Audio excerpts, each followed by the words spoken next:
Welcome everyone to the SciManDan podcast, the place where science and conspiracy collide. Thank you very much for joining us. It's episode 28. Bit of bad news. Katz was due to join us tonight. Unfortunately, he had a work commitment, but that's fine. We can get on without him. We've got on with him without him before, so we can do it again. We were going to chat about England winning the Euros, which didn't happen, so it's probably a good job that he isn't here. We were going to have a chat about some flat Earth news as well, but I'll save that for a minute with our guest. He sends his apologies, but he will be back next week. So, who is our guest? Joining this week is one of the original skeptics and debunkers, creator of the Metabunk website, author and general bunk destroyer. It's Mick West. Welcome, and thanks for joining us. How are you doing? Thank you for having me. One of the original debunkers. It makes me sound like I'm 100 years old. Oh, you are okay. One of the most recent. You kind of brought the trend back. I think that's fair to say. I was going to chat with Katz about the Virgin Galactic flight. I'm sure you've seen that, haven't you? Yeah, that was fun. I've been trying to postulate what the flat earthers are going to say in response to it. At the moment, all I've got is vomit comet and CGI. That's it. Yeah, and probably fisheye lens. Fisheye, I think that's probably a common thing. Yeah. It's a shame that Richard Branson's priorities weren't really fixated on proving the curvature of the Earth. But it is a shame. That's what we got. Yeah, I've got to get up there one day and take my. Oh no, I can't. Save up your £500,000 and that's it. Yeah, I was going to say I'd take my GoPro, but I can't take my GoPro. The lens is all wrong, isn't it? Oh, I don't know. I'll figure something out. Anyway, Mick. Tell us how you started in the debunking game, because originally you started with contrails, didn't you, originally? Kind of, yeah. I mean, actually, I started before that with Morgellons, which isn't really like something I was debunking. It was just something I was like really interested in. Morgellons is this disease that people think that they have where fibers are coming out of their skins. They get like the little magnifying glasses when they look at their skins very closely and they find fibers coming out of them, and they say this is nano robots or something coming out of my skin, and this is what's causing my disease. And there's a lot of people that thought it was very serious. And I did this anonymous blog called Morgellons Watch, where I posted about this for a while. And but then I shifted over to chemtrails, which was kind of a little bit lighter material in a way, because the other stuff was to deal with people's health concerns, and it was very, people got upset. And so I thought, I got really into doing chemtrails after I was learning to fly. Decided to do a blog about it. And that's kind of how I got my start. Yeah, I've looked a bit into chemtrails. We had a flat earther who said that he spent all day out painting his house or something. He's not a flat earther now. He's come back to the globe. It sounds weird saying that, doesn't it? Come back to the globe. But he said he was painting his house all day, and he got burns from chemtrails. And that's the first time I've heard of that. Yeah, it's, I guess like if you're outside painting your house all day and you don't normally spend all day outdoors, I mean, two things are going to happen. You're going to see the sky a lot more than you normally would. So you're going to see all these suspicious planes going over, and you're going to get a lot more sun than you normally would. Yes, so you're going to get sunburnt. So the two things probably coincided in his mind. Yeah.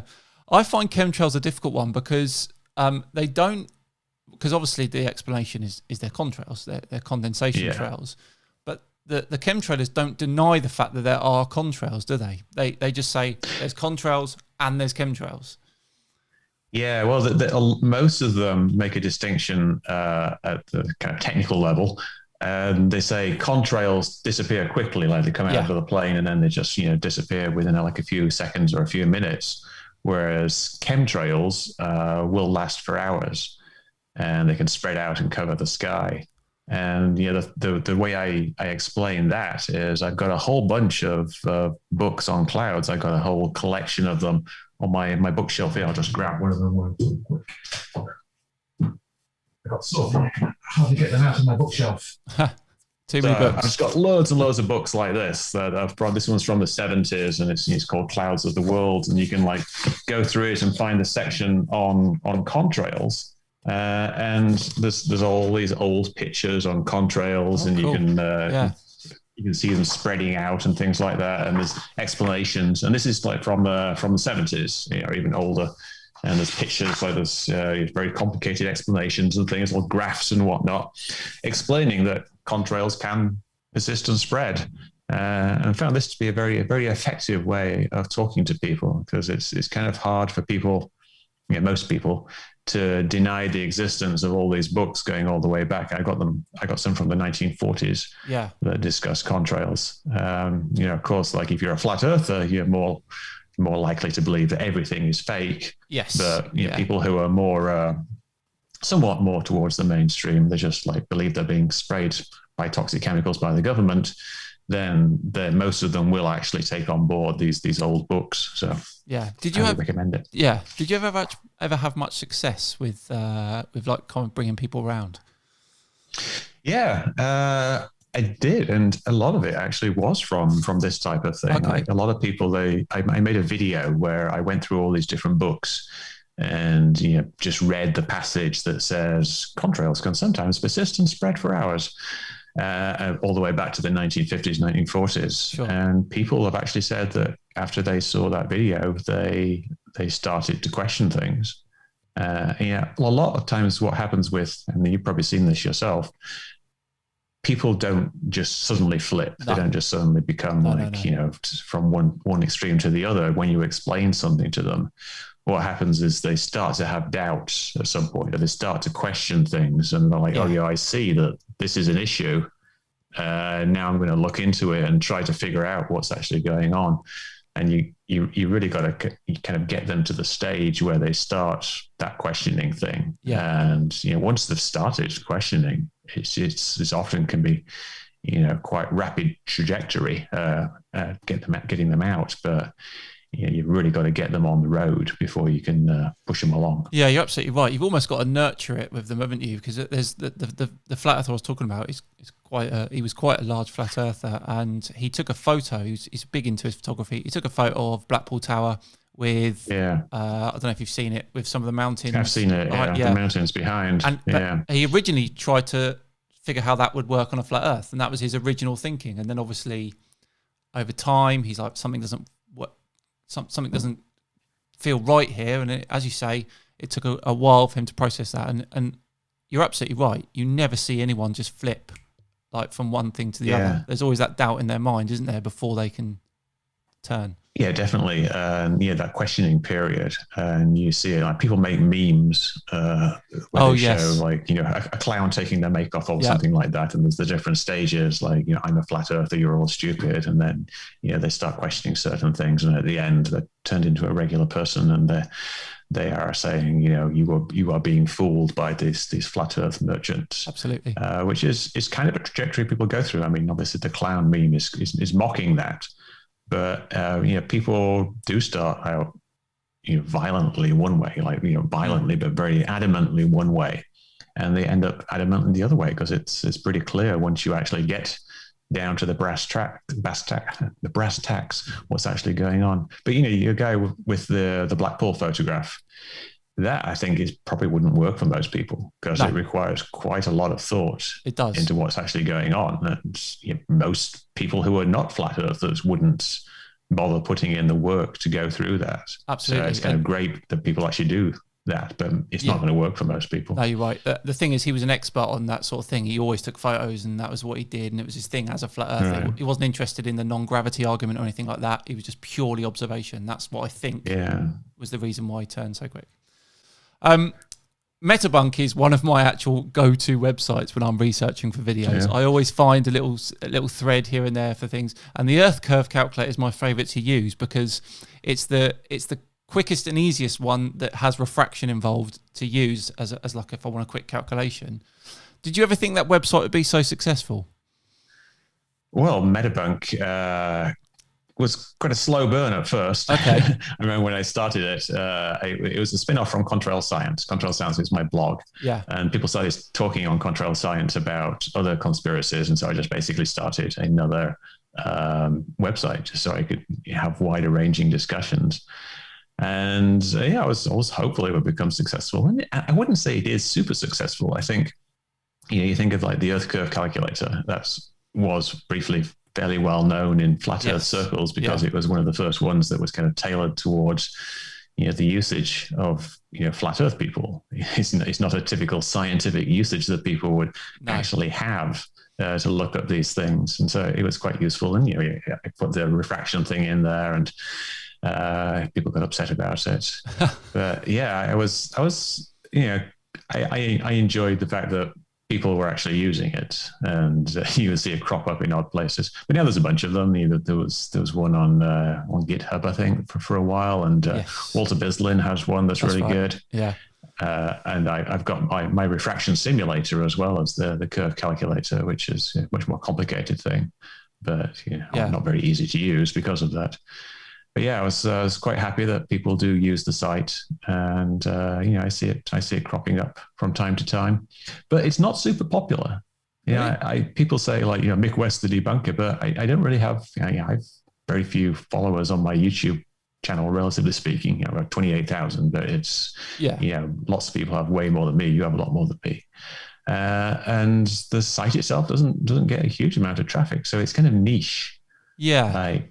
The people, if you're looking for something fairly specific, you would end up on my site. Yeah, but it's not really got mass appeal. I was going to say, if I'm researching a video and it'd be on some sort of conspiracy that I'd not really heard of before, I'll just type it in and just put Metabunk after it. And more often than not, there's a thread about it, and there's a thread about people discussing it or whatever it is, and it's so interesting to read through it all.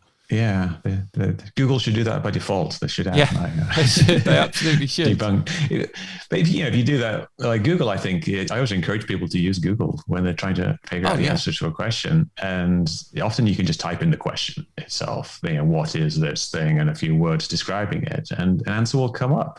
But sometimes you have to add keywords like either explained or debunked or investigated or something like that, or metabunks or Snopes or something like that. Just toss things in like that. Yeah. But Google's somewhat underutilized, I think, by people searching for these things. Like I get people DMing me on Twitter and saying, how do you explain this? And they could have just typed that exact same question into Google, and the answer would have popped up. Right, you're absolutely right. It is very good for that. But you always hear that line, don't you? I've started to research this, whatever they're talking about.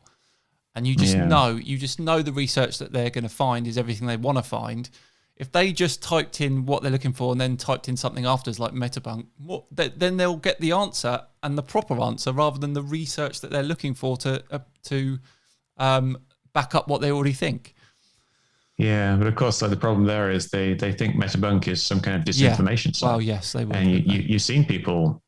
Yeah, I've seen people do this exercise. Someone says, let's Google this question and see what comes up, and they start Googling it, and they just skip over all of the mainstream answers, and they don't even click on the links. They say, this is fact check, this is bloody fact, this is Snopes, this is Metabunk, this is look at this, it looks like a debunker, and they move on from one thing to the other, and then they come down to, I don't know, Alex Jones or someone, and they're let's just check this out. Yes, he's the one. That makes a lot of sense. Yeah, it's a bit of a challenge. People can find the answers, but I guess how do you present them to people in a way that they can actually be consumed and not immediately spat out? Yeah, absolutely. I've got a bit of a bee in my bonnet at the moment about this yellow card scheme and the COVID vaccines, because people are just finding this information and just completely running with it, even though it's obviously not proven that it's linked to anything.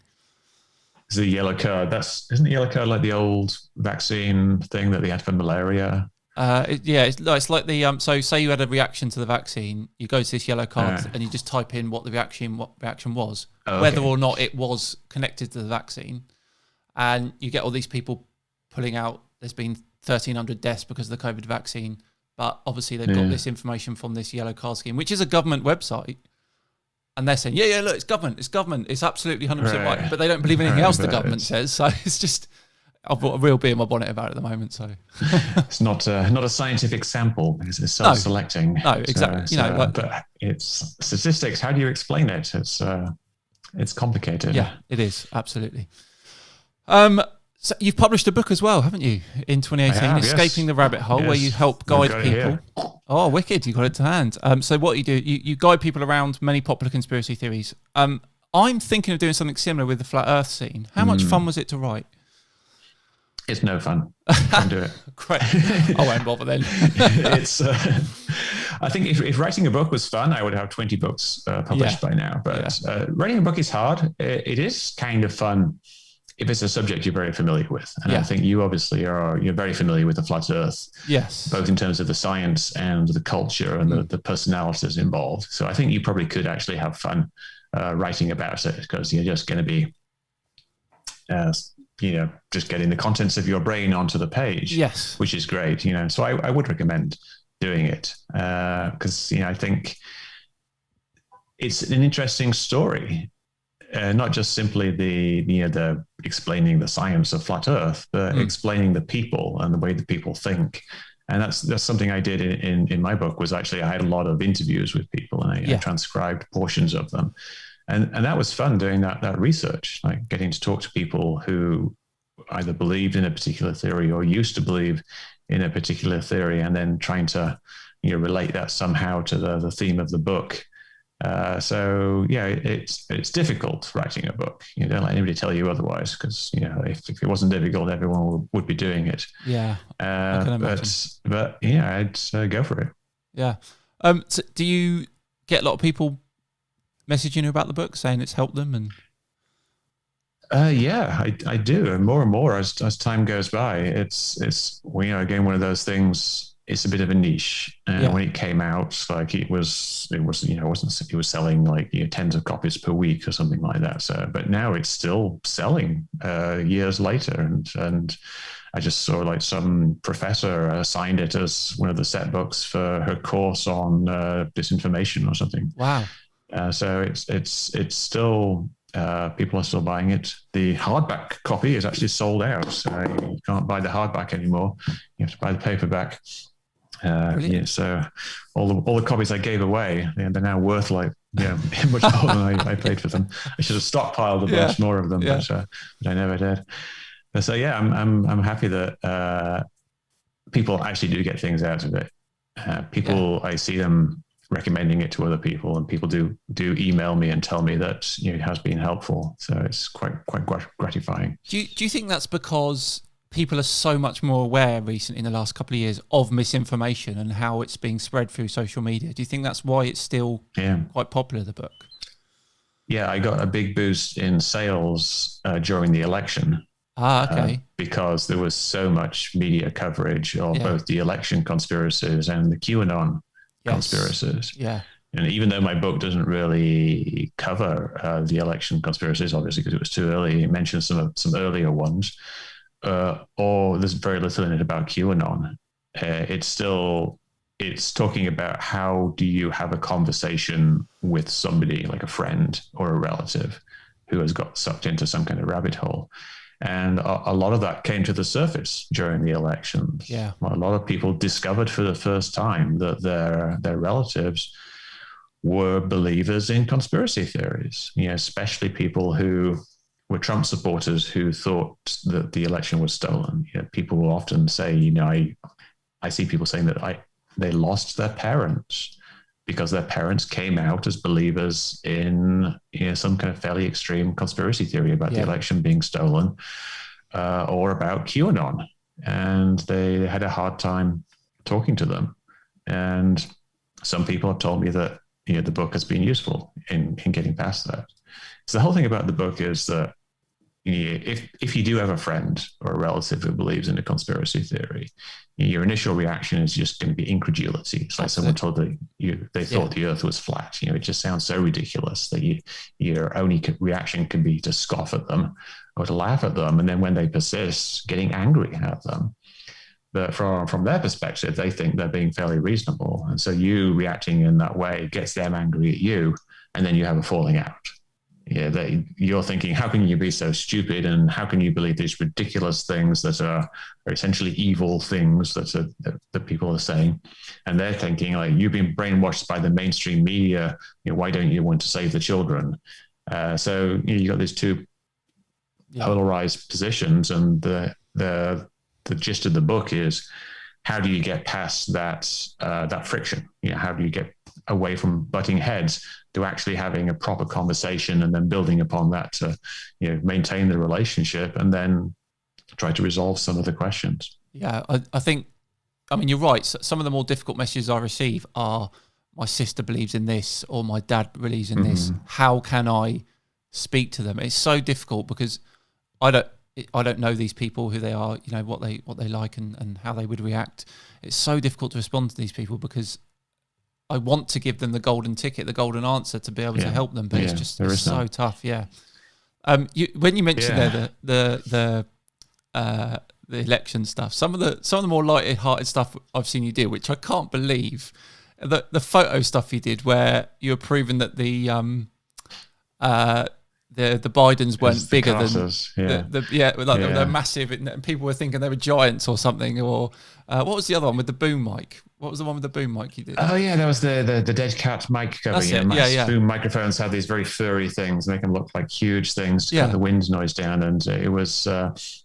People were just saying that it was a fake video because it kind of looked like he went in front of his hand and then behind his hand, because it was so big. I couldn't believe you had to address these things. It's just ridiculous. That's it. Like if I was making a video today and I was saying, like, why am I making a video about this ridiculous UFO thing? I mean, it was a UFO thing. A guy was taking a picture of like a satellite, and he moved the camera and he said, "Look at it, it moved off at the speed of light." And the thing like whisked off the side of the screen. Like, you know, why would I even bother addressing something like that? And the reason is that people believe them. They do. Sometimes thousands of people believe them. And so, there was a thing where people were saying that magnets were sticking to their arms. Yeah. Like they were saying, you're making that claim, which is just an old magic trick or an old, confirmation bias type thing where people put things on their arms and they stick and they're like, oh my God, I've turned magnetic. Yeah. But you can prove it's not true. And the things sound ridiculous. I mean, why do you do flat Earth? Flat Earth is obviously ridiculous, but you do it because there are people who seem to genuinely believe it. And there are people who, in their minds, they think that they are being very reasonable. They think that the Earth is not a globe, at least. Yeah. Some of them think more specific things about it being flat or whatever, but they think that they're being open-minded and asking sensible questions when in fact they're being pretty ridiculous. But it's still, I think, worth helping people. Yes, like that. Absolutely. Yeah, those particular ones though, I was just thinking to myself, there are really people out there that think the Bidens are that large compared to, or those people are that small. I mean, that can't be a thing. Yeah. It can't be a thing. I don't think there were very many that actually thought that. I think it's mostly that they thought that it was a fake photograph. Okay. What was going on back then was the QAnon people were in shell shock because they just lost the election. Yes. And then they didn't get him reinstated. January 6th was a big bust. They didn't get him back in the White House, and then he ended up in the White House. But they were just convinced the whole time that Trump had won, and Trump secretly was the president. And this Biden being the president was just some kind of weird show that they're putting on just to like bring out the pedophiles. And so, it's a fake photograph. And it just somehow all made sense in their mind. I've yet to touch on QAnon. I daren't go. I feel like I'd need as much time with that as I would with Flat Earth. I know it would be a huge undertaking, so I've just left that alone. Yeah. Well, when Q starts saying the Earth is flat, then your time has come. Yeah, then we're in there. I did see a QAnon believer on one of these shows that they do. They go and talk to QAnon believers in America, and they asked her, what else could be true? And she was like saying, well, maybe the Earth is flat. And he was like, you don't really believe that, do you? And she was like, well, if there could be a secret pedophile elite running the world, like what else could they be lying about? Yeah. We don't know that. That's just what we've been told in school. Yeah. And she actually started getting into it. Like it could be flat because if you believe one ridiculous thing before breakfast, you can believe a whole bunch more. Absolutely. There's such a spectrum, isn't there, of those beliefs. Like people fit in different places, and some people believe 2 or 3 things, and some people only believe 1. But when we get to the crust of it, what you said there, a lot of it is they think they're being lied to, and that boils down to a lot of those conspiracy theories, doesn't it? They just can't accept that what they're being told is the truth, especially by governments. Yeah, they think that the people in power have their own best interests at heart, and they're lying all the time.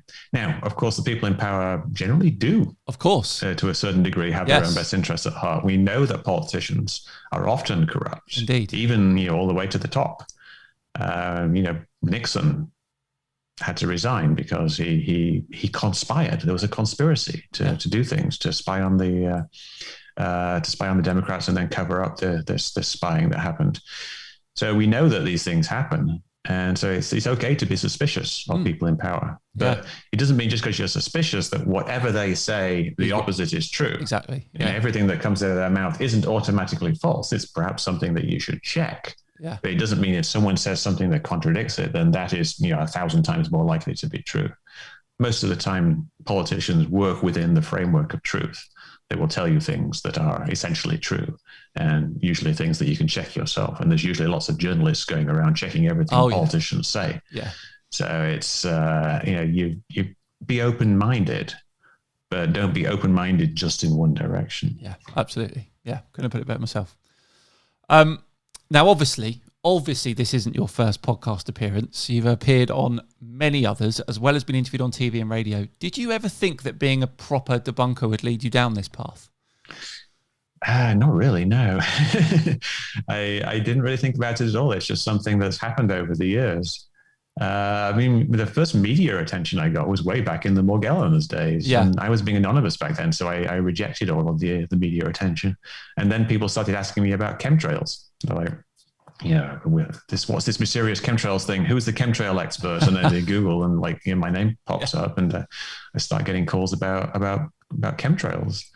And then later on about other things. And of course, once you write a book, it gives you a certain cachet, and people start thinking you're the expert in these things, and they asked you about this. Now, of course, recently I've been the UFO guy, because I've been doing all this debunking of UFOs, and so I've been on TV about that, which is fun. But it's never really something I set out to become like a media person, and I'm not really. I like the fact that more people see my stuff, but I'm not trying to be Mick West. I'm not trying to be PewDiePie. I get it. Take the rough with the smooth. I get it. Right. Normally at this point, we'd get Katz in, and we got a little segment called Kat's Curiosity, and he brings us something from science over the last week that has interested him, and we would discuss it. Obviously, he's not here, but last week he told me about this 8th continent. Have you heard about this? Oh, really? Yeah. No, I don't think so. Yeah, I didn't have a clue. Apparently, it had been going on for a while.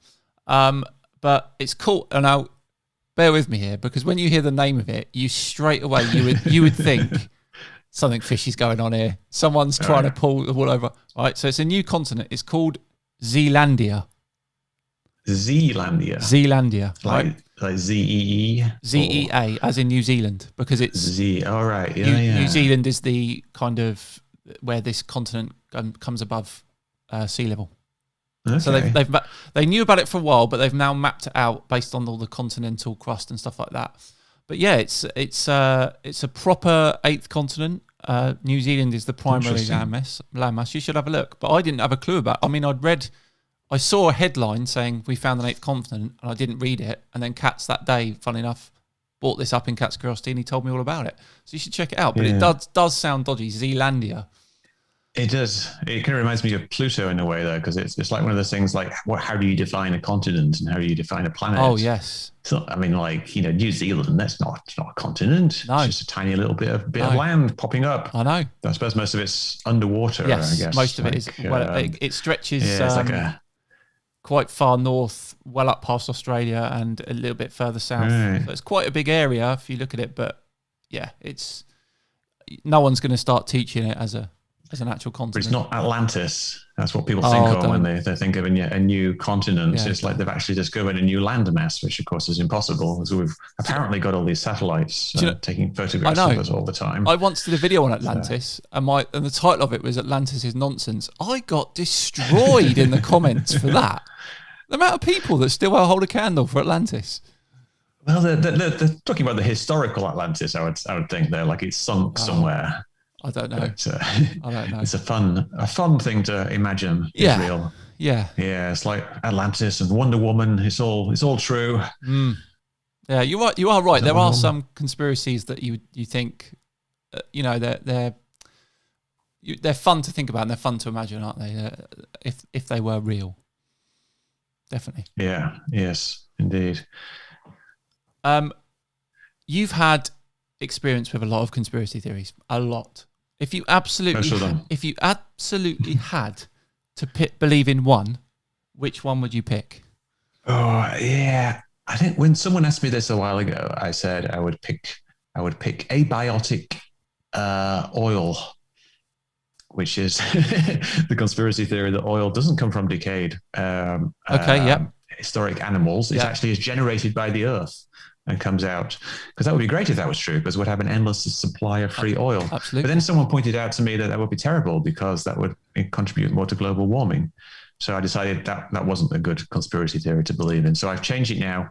And now I think I would like to believe that aliens are visiting the earth and the government is covering it up. Because that would be so much fun if it was actually true. That's a fair one. That's a good one. It would be. It would be kind of scary, like the aliens are actually visiting us, but it seems like it's going fairly well so far. Yeah. I mean, nothing really terrible has happened if they've been here for the last 70 years. So I would like that to be true because that would be great. We could start having cultural exchanges with them, and we could ask them how they do these amazing flying saucer things, and we could convert those into flying cars, which is something that I've been wanting to have for quite a while. So I'm with you on that one. Bring the aliens on. I like that. Yeah, I like that one. You said you've got experience of most conspiracy theories. I like to think that I've been exposed to a lot of them. So I'm going to try and give a conspiracy theory to you, which you haven't heard before. All right. Okay. I'm going to guess it's the mud flood. No, not my flood. No. All right, go. No, okay, I'm going to go with, let me think, because I've done a few. Let me, okay, what about this? Waterfalls are the ancient arteries of giant dragons. That's pretty impressive. Have you heard of it? No. Did you just make it up? I didn't. No, but what you saying mud floods remind me of Mud Fossil University. You know that YouTube page. I've seen a variety of things that are kind of similar. I guess there's like the giant tree stumps. Yeah. And things like that. But why would the waterfalls specifically be the arteries? Why wouldn't it just be the rivers? I'm not 100% sure of his reasoning, but it was something to do with the structure of the rock behind the waterfall is an artery that travels up in this dragon's body. Pretty impressive. Or whatever. And dragons. So are the dragons like really big? Oh, they're huge. I guess they would have to be like the size of they're buried mountain. in the earth. Yeah. Huh. So there you go. And he also had rocks which he claimed had old blood cells in them or something as well, and that backed up his theory. Yeah. Think about theories like that. I mean, really, is there anything you can do with it? No. I wouldn't say it's actually worth even debunking. No, yeah, I know. That was more of a. I was looking at how it was just an interesting thing to look at, an interesting thing to see his theories and how he thought about it all. No, it's fun. It's fun. Like the mud flood thing is fun as well. Oh, the mud flood's brilliant. Yeah, you got some real believers in that, haven't you? Yeah, but it's strange. It's strange it's stranger than flat Earth because it doesn't really make any physical sense. They've Not latched that flat on, Earth does, but you can kind of see it. But yeah, they've latched onto this Tartaria, haven't they? Which was an ancient culture in Asia or something, and I don't know why this is the city that was destroyed by, or the world that was destroyed by the mud floods. Yeah. Anyway, it's very odd, fascinating stuff. Yeah. So you mentioned the UFOs. I've recently been watching you tackle a lot of those, the US UFO stuff.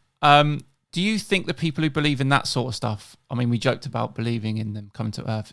Mm-hmm. Do you think they're some of the hardest to convince?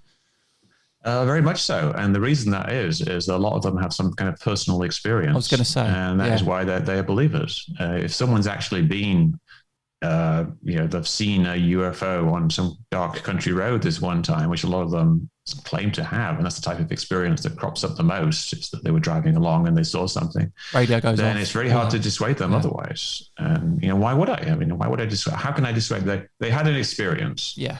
And I can't say their experience wasn't real, because for them it was real.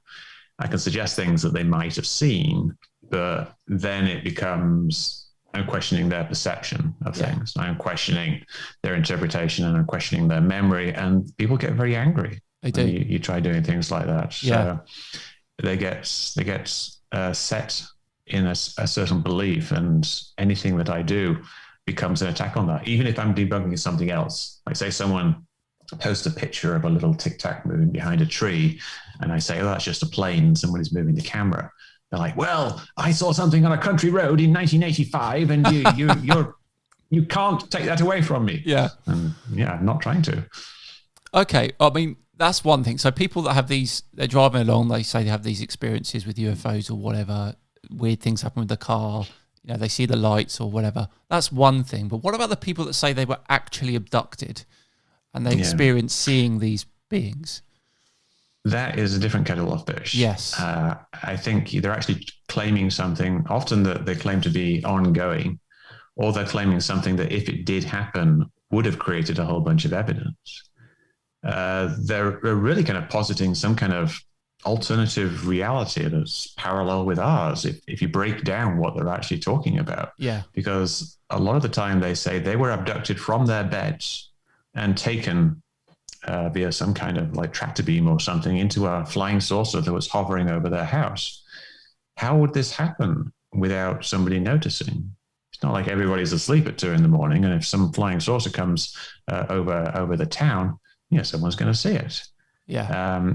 If it was happening, it's very, very easy to set up cameras in people's rooms, and some people do have cameras in their houses, and that they would see evidence of this. It would be very easy to gather evidence, but we have nothing. All we have are what are essentially indistinguishable from dreams, and what are indistinguishable from these hypnagogic hallucinations. So the hallucinations you have when you're waking or when you're falling asleep, you sometimes feel like something is happening to you. Yes. There's this sleep paralysis where you can't move, and yet you're awake, and then you also have the hallucination on top of that.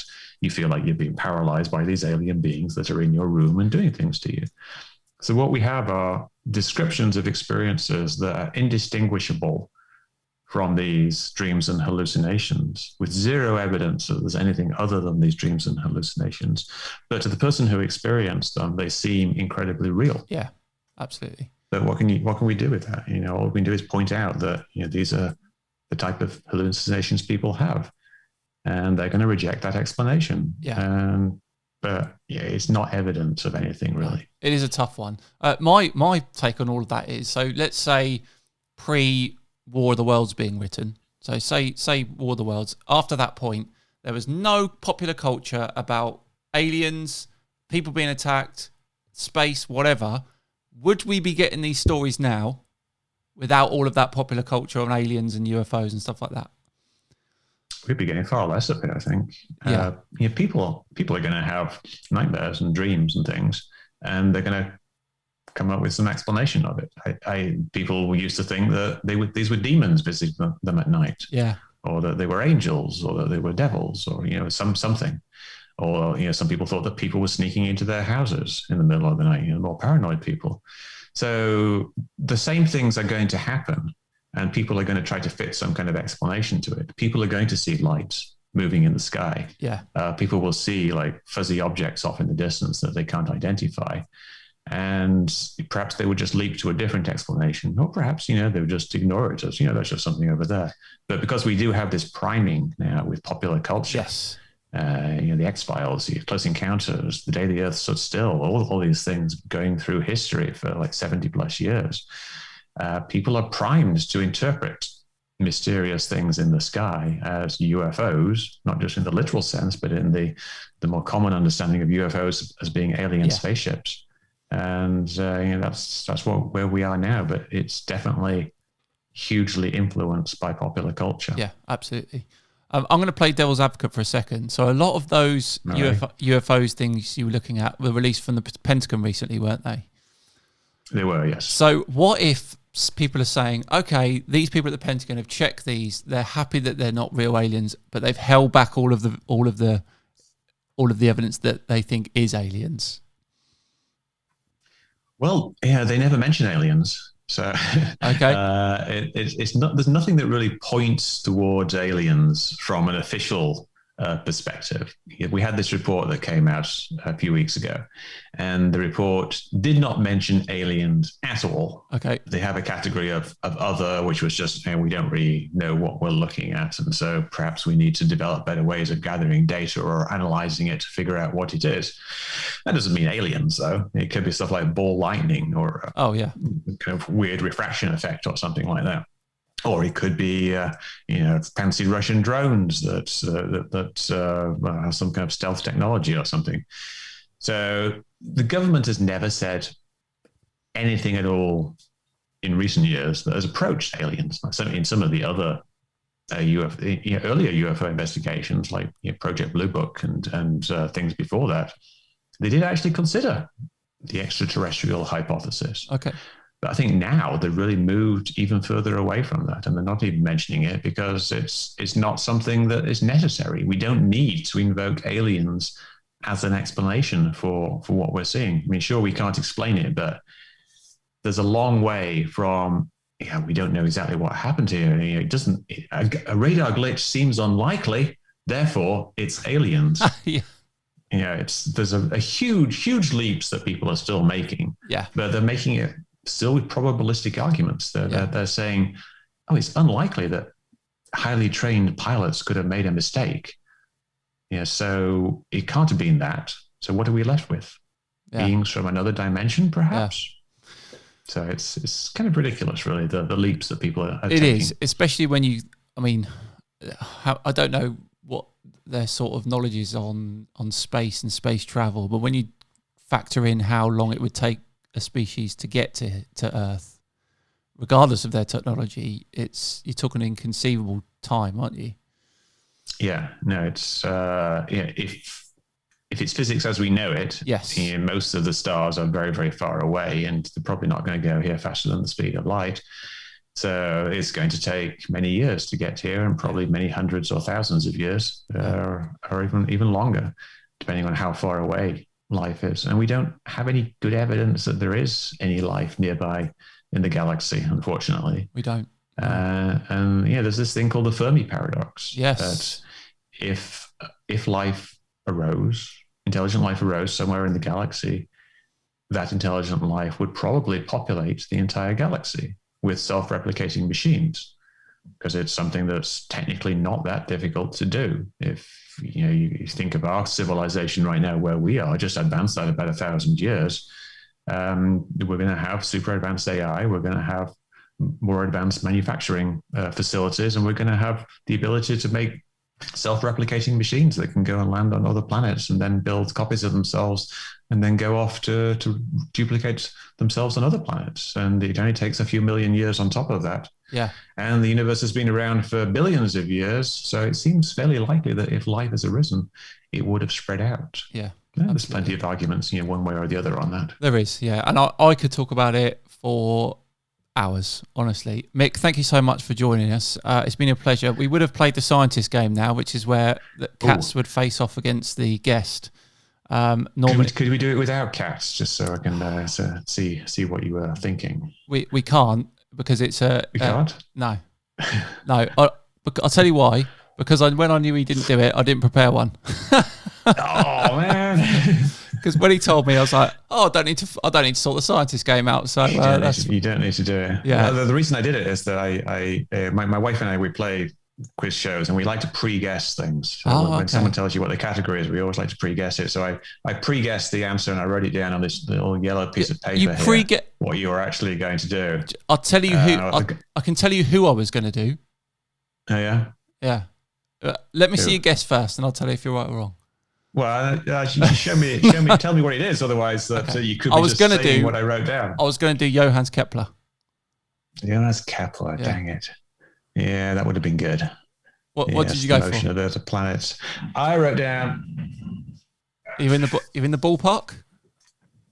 Not really. I wrote down Carl Sagan. Oh, you're out. You're just outside the door of the ballpark, I think, with that one. Good guess. But you said something related to what I did, and I thought, bloody hell, skeptic, but it seemed a bit too obvious. But I was going to do Carl Sagan next week. Yeah, when it works, when you get a pre-guess, it's very, very impressive. There would have been huge uproar if you'd have got that right. People would have been conspiracying the hell out of that. Yeah, it's my psychic powers. Yeah. Thanks so much, Mick. It's been a pleasure. As I say, I could talk about this for hours, all sorts of conspiracies. We'll pop a link in the description for your book and your YouTube channel as well, and the Metabunk website. Please do go and check all of them out. They are brilliant. As I say, I use the Metabunk website all the time during my research.